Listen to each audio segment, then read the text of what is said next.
Hello guys, welcome to easy law. और आज हम लोग देखेंगे लॉ ऑफ टॉर्ट्स में differentiate between tort and crime. हम लोग पहले tort and breach of contract के बीच में जो डिफरेंस था वो ऑलरेडी कवर कर चुका हूँ। और आज हम लोग देखेंगे टॉर्ट एंड क्राइम में क्या डिफरेंस होता है। ये बहुत बार पूछा जा चुका है कि टॉर्ट एंड क्राइम में क्या क्या डिफरेंस होते हैं, ठीक है। और एमसीक्यू में भी आ जाता है कभी कभार टॉर्ट एंड क्राइम के बीच में डिफरेंस। तो पहले हम लोग टॉर्ट का डेफिनेशन देख लेते हैं। जैसे कि देखो, a tort is a civil wrong for which the law provides a remedy. It arises from the violation of a legal duty primarily fixed by law. ये जो मीनिंग है तो पिछले वीडियो में भी सेम था, ठीक है। तो टॉर्ट का मीनिंग हम लोग यही लेके चल रहे हैं। और क्राइम का देख लो, a crime is a wrongful act that affect society as a whole. मतलब क्राइम क्या होता है, पूरा सोसाइटी को अफेक्ट करता है। जैसे कि टॉर्ट होने से पर्सन ए पर्सन बी को हार्म करेगा, ठीक है, पूरा सोसाइटी को कुछ हार्म नहीं होगा। लेकिन क्राइम क्या होगा, अगर किसी ने किसी का मर्डर किया, वो सिर्फ उसका मर्डर नहीं किया, पूरा सोसाइटी को उसने नुकसान पहुंचाया, ठीक है, उसका फैमिली को, पूरा सोसाइटी को। इसलिए हम लोग क्राइम में देखो, जब भी केस करते हैं तो क्या लिखते हैं, जैसे कि state versus A, state versus B, मतलब स्टेट के अगेंस्ट में केस होता है, ठीक है ना। मतलब स्टेट केस करता है आपके अगेंस्ट में, अगर आपने किसी के साथ कोई क्राइम किया है तो। और इसमें क्या होगा, punishable by the state through criminal law. अभी चलो डिफरेंस वन बाय वन देख लेते हैं। डिफरेंस में देखो, आप लोग पहले भी मैं बोल चुका हूँ, ऐसे कॉलम करके भी लिख सकते हो। यहाँ पे बेसिस होगा, और यहाँ पे जैसे कि ये वाला फर्स्ट कॉलम है, ठीक है, फर्स्ट कॉलम में होगा बेसिस, सेकंड कॉलम में होगा टॉर्ट, और थर्ड और एक कॉलम बनाओगे उसमें होगा क्राइम, करके ऐसा करके कर सकते हो। नहीं तो ऐसे शॉर्टकट ऐसे भी कर सकते हो। तो इसमें डेफिनेशन देखो, tort is a civil wrong arising from violation. ये पहले भी हो चुका है यहाँ का, सेम टू सेम इस पे चिपका देना। और इसका भी यहाँ पे सेम ही है, तो इसको भी यहाँ पे लगा देना। डेफिनेशन तो सेम ही रहेगी, इसमें से ले लेना। फिर नेचर ऑफ रॉन्ग देखो, नेचर ऑफ रॉन्ग क्या होता है, टॉर्ट क्या होगा, प्राइवेट रॉन्ग होगा। बहुत ही सिंपल है, टॉर्ट क्या है, private wrong. Person A person B को इफेक्ट करता है, इंडिविजुअल का राइट्स को। और क्राइम क्या होगा, पब्लिक रॉन्ग, पहले ही मैं बोल दिया। क्राइम में क्या होता है, किसी एक आदमी के अगेंस्ट में क्राइम नहीं होता, पूरा सोसाइटी को ये इफेक्ट करता है, ठीक है। फिर नेक्स्ट हम लोग देखते हैं पार्टीज इन्वॉल्व।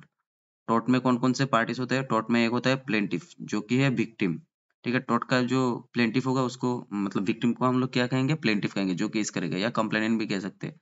और डिफेंडेंट कहेंगे हम किसको, जो टॉर्ट करता है, मतलब रॉन्ग डूअर, या उसको हम लोग टॉर्ट फीजर भी बोलते हैं। तो इन दोनों के बीच में केस होगा।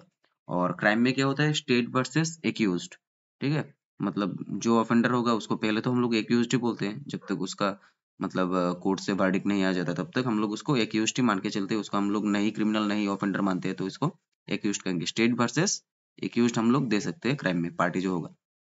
फिर टॉर्ट में रेमेडी क्या है, रेमेडी है देखो कॉम्पेंसेशन। कॉम्पेंसेशन यानी कि टॉर्ट में क्या होता है, डैमेजेस के तौर पे कॉम्पेंसेशन दिया जाता है। जैसे कि कुछ पैसा दिया जाएगा, ठीक है ना, अवार्ड दिया जाएगा।